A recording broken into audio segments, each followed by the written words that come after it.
Hey there, I'm Caden Rains and welcome to my basement.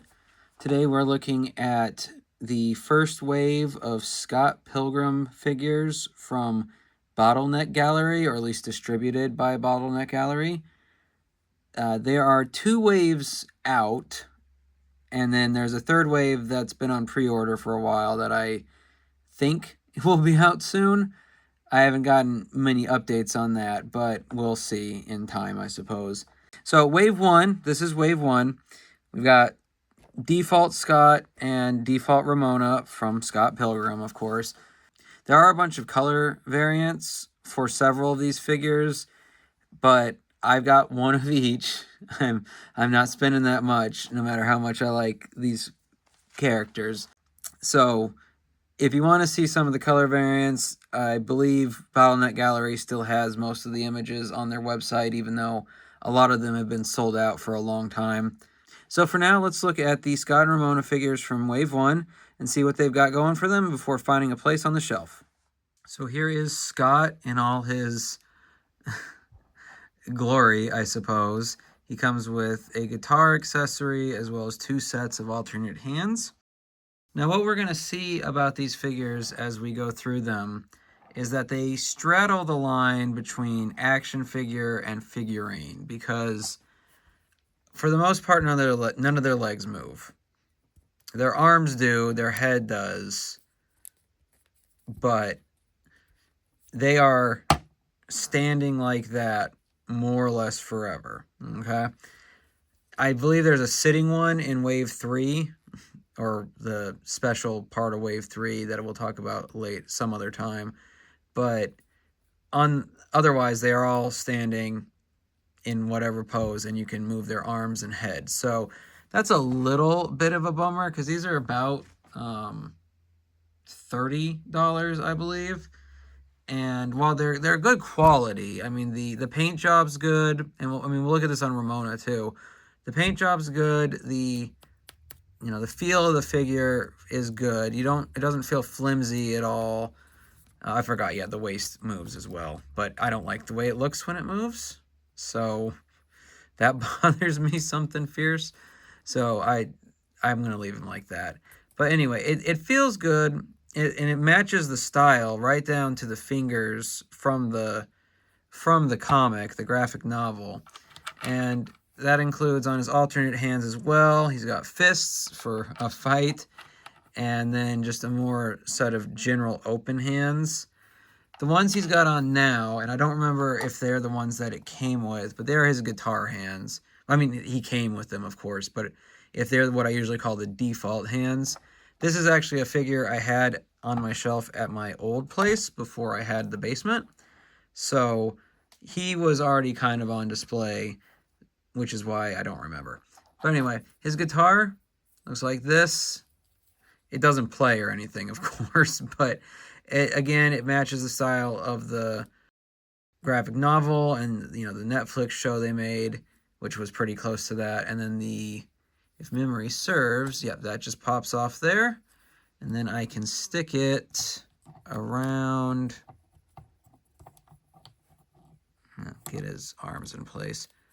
Stick it around his neck. I think I'm doing that wrong. There we go. That's better. And that way he can jam out with Sex Bomb. Although the one set of these, so earlier I mentioned there's like 3.5 waves of this line of figures, and we're waiting on that last and a half. And one of those is a 3-pack that's the band, but that's a very expensive set, and I didn't really want to do all that, so I did not order that. Wave 3, I'll talk about whenever it comes out, but he will not see that from me, unfortunately. I'm sorry. Somebody else will make a video or review of it, but for now, we're looking at just regular old Scott. So I like that he's got the guitar. I like that he's got hands that actually make him look like he's playing it. I've seen other figures where the look of playing the instrument really didn't look right, and this does a pretty good job. This right arm could be a little bit better, or at least the hand part, but it's still pretty good. Again, I wish his legs moved. I wish he was a full action figure, I suppose. But for the quality otherwise, especially since if you look through Bottleneck Gallery's stuff, they're mostly, I don't want to say artsy, but they're more more artsy than you're going to see at like the average store or a lot of other websites. So they probably had certain specifications to meet their distribution needs or something. Maybe I'm just making stuff up. Who knows?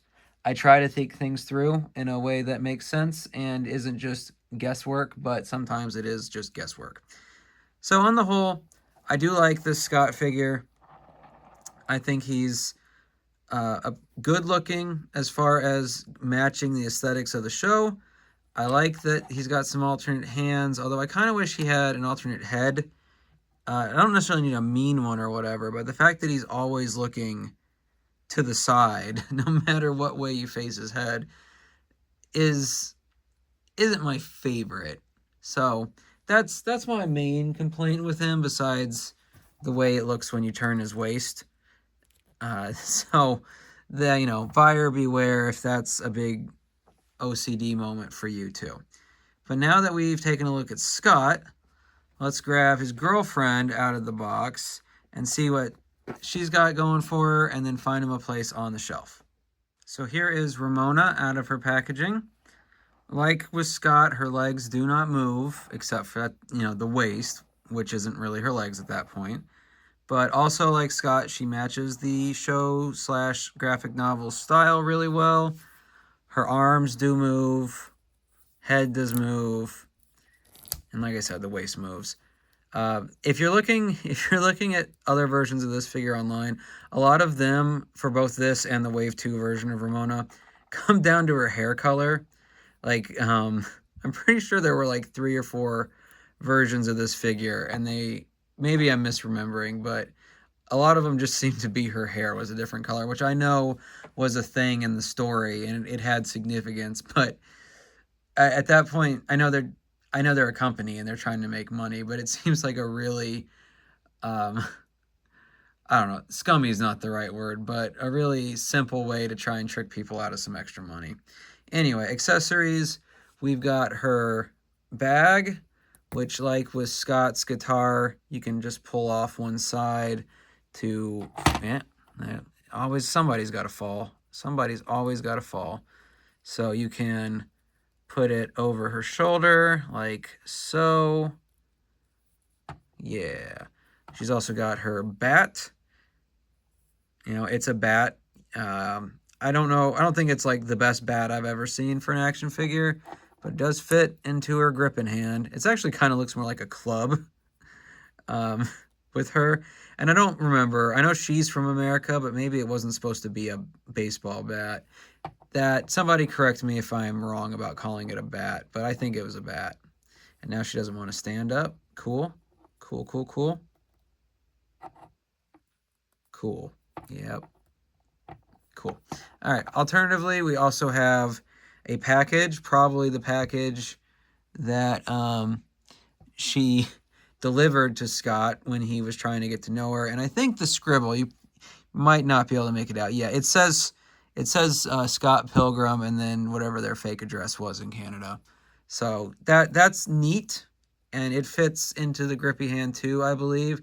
But it's also just a rectangle, and it's so simple. I'm not going to leave it out because I'll probably forget who it goes to, because the text is small enough that if I'm just looking at it at a glance, I'll be like, what's this? And then toss it somewhere. So that, while I get why they put it in there, it's not like, I don't know if I would have wasted the plastic on it. We have an alternate for her right hand. We've just got a basic one like what she's already got on her left. In fact, I'm pretty sure, again, this, like Scott, this was on display at my old place. So these two were the default hands, and then we've got another grippy hand for her left to match the one on her right.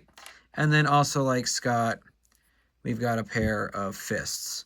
So you know, she comes with about the same amount of stuff as Scott, or at least not stuff, but plastic, I guess, because she gets 3 non-hand accessories, while Scott only gets 1, but his is much bigger.